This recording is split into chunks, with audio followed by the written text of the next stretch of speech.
सुख दुख ढलती फिरती छाया, हंस के समय बिताना चाहिए। हिम्मत का हो राम हिमाती, मेहनत करके खाना चाहिए। सुख और दुख ये आने और जाने वाले हैं, ये कभी किसी से रोके नहीं रुकते हैं, इसलिए इनसे घबराना नहीं चाहिए। भगवान की शरण में रह करके भगवान का भजन करना चाहिए और अपना कर्म करते रहना चाहिए। दुख और सुख ये जीवन के दो पहलू हैं।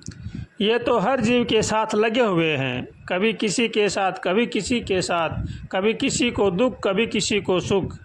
इनसे घबराना नहीं चाहिए, हरदम भगवान के भजन में मस्त रहना चाहिए और भगवान का भजन करना चाहिए। अगर हम भगवान के भजन में मस्त रहेंगे, भगवान का भजन करेंगे और हमारे कर्मों का भुगतान समझेंगे तो वही दुख और सुख हमारे बड़े आसानी से कट जाएंगे, हमें तकलीफ़ नहीं देंगे।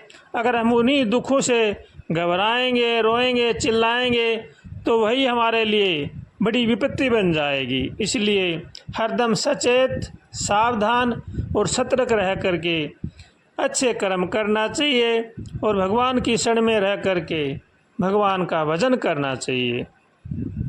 श्रीमन्नारायण नारायण नारायण हरि, भज मन नारायण नारायण नारायण हरि।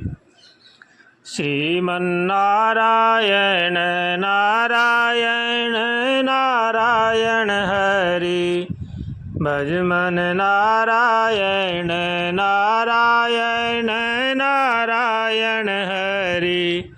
श्रीमन्नारायण नारायण नारायण हरि, भज मन नारायण नारायण नारायण हरि। श्रीमन्नारायण नारायण नारायण हरि, भज मन नारायण नारायण नारायण हरि। हमारे संत महापुरुषों का कहना है, चाहे चल ले कल की ओर, वही माथा वही खोड़। चाहे हम देश में रहें, चाहे हम परदेश में रहें, चाहे हम जंगल में रहें, चाहे हम घर में रहें, जैसा हमारा प्रारब्ध है वैसा हमारे साथ अपने आप होता चला जाएगा। जैसा जैसा हमने पीछे कर्म किए हैं वो हमें अवश्य भोगने पड़ते हैं। इसलिए जीवन में जो भी दुख सुख हानि लाभ आते हैं ये हमारे ही कर्मों का फल होता है, इसमें किसी को भी दोषी नहीं ठहराना चाहिए। दोष हमारे कर्मों का है, वो हमें भोगने ही पड़ते हैं। हरदम भगवान से प्रार्थना करते रहना चाहिए और जीवन में आनंद से रहना चाहिए। अगर हम जीवन में सुख शांति से रहेंगे, आनंद से रहेंगे तो जो भी हमारे कर्म हैं, जो भी हमारा प्रारब्ध है वो आसानी से कट जाएगा। अगर हम भगवान की शरण में रहेंगे तो भगवान का भजन करेंगे तो हमें पता भी नहीं लगेगा कि हमारा प्रारब्ध कैसे कट गया। अगर हम दुख में चिल्लाएंगे, रोएंगे, तड़पेंगे तो वही दुख हमारे लिए बड़ा भारी पहाड़ बन जाएगा। इसलिए दुख में कभी भी रोना नहीं चाहिए, कभी चिल्लाना नहीं चाहिए, क्योंकि हमारे ही कर्म हैं वो तो भोगने पड़ेंगे। कभी शरीर में बीमारी हो जाती है, कभी किसी प्रकार की तंगी आ जाती है, कभी किसी प्रकार का किसी के साथ लड़ाई झगड़ा हो जाता है, ये सब हमारे ही कर्मों का फल होता है। इसमें कभी भी किसी को दोष नहीं देना चाहिए, हरदम भगवान से प्रार्थना करते रहना चाहिए, सबका भला सोचना चाहिए, सबका भला करना चाहिए। सर्वे भवन्तु सुखिनः, सर्वे सन्तु निरामया, सर्वे भद्राणि पश्यन्तु माँ कश्चित् दुख भाग भवेत्। सबका भला करो भगवान, सब पर दया करो भगवान, सब पर कृपा करो भगवान, सबका सब विधि हो कल्याण। ऐसा मन में अगर हमारे बैठ जाए और हम मन से सबका भला सोचें तो हमारा भला अपने आप हो जाएगा। इसलिए दूसरों का भला सोचना चाहिए और भला करना चाहिए, यही मनुष्य मात्र का धर्म है। मनुष्य जो भी कर्म करता है उसकी 3 अवस्था होती हैं, क्रियमाण, संचित और प्रारब्ध। आज जो हम कर्म कर रहे हैं अच्छे या बुरे, ये हमारे क्रियमाण हैं और धीरे धीरे ये संचित में हो जाएंगे और जब हमारा शरीर शांत हो जाएगा, हमारे जीवन की अवधि पूरी हो जाएगी, तब ये प्रारब्ध में बदल जाएंगे और उसी के अनुसार हमें जन्म मिलेगा अगला। जैसा हमने कर्म किया है उसी के अनुसार हमें उसी योनि में जाएंगे। अगर हमारे अच्छे कर्म हैं तो हमें अच्छी योनि प्राप्त होगी, अगर हमारे बुरे कर्म हैं तो हमें पता नहीं कौन सी योनि मिलेगी। ये सब योनियों के बारे में सब गरुड़ पुराण में लिखा है। जो जैसा कर्म करता है उसको इसी के अनुसार ही योनियाँ प्राप्त होती हैं। इसलिए कर्म अच्छे करने चाहिए और जैसा हमारा प्रारब्ध है वो हमें भोगना ही पड़ता है, इसमें किसी का भी कोई बस नहीं चलता है। इसलिए अच्छे कर्म करते रहना चाहिए और भगवान का भजन करते रहना चाहिए।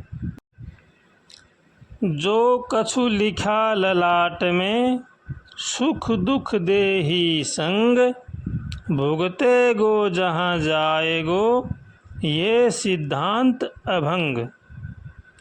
जो भी हम कर्म करते हैं वो हमें भोगना ही पड़ता है।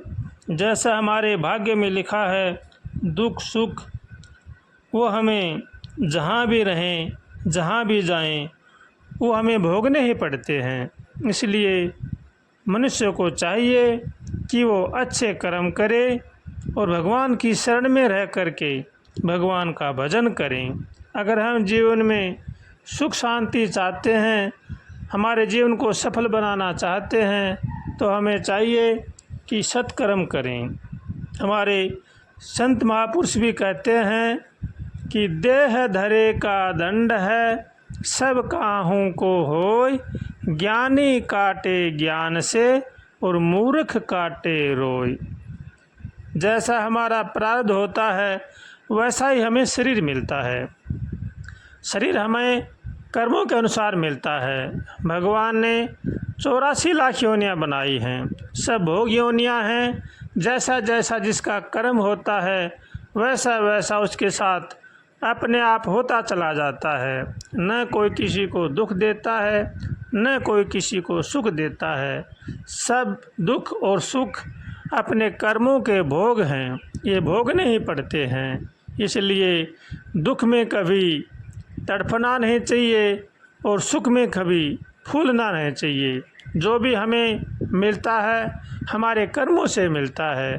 बस भगवान की शरण में रह करके केवल सत्कर्म करते रहना चाहिए। हरदम भगवान से प्रार्थना करते रहना चाहिए, हे नाथ हमें बचाओ, हम संसार सागर में बहे जा रहे हैं। हे नाथ आपके सिवा हमारे को कोई भी बचाने वाला नहीं है। हे नाथ हमारी रक्षा करो, हे नाथ हमारी रक्षा करो, हम आपकी शरण में हैं। हे नाथ हमें बचाओ, हम संसार सागर में बहे जा रहे हैं। ऐसे कातर स्वर से हरदम चलते फिरते उठते बैठते खाते पीते हरदम भगवान से प्रार्थना करते रहना चाहिए और हरदम भगवान के भजन में मस्त रहना चाहिए। यही जीवन का लाभ है।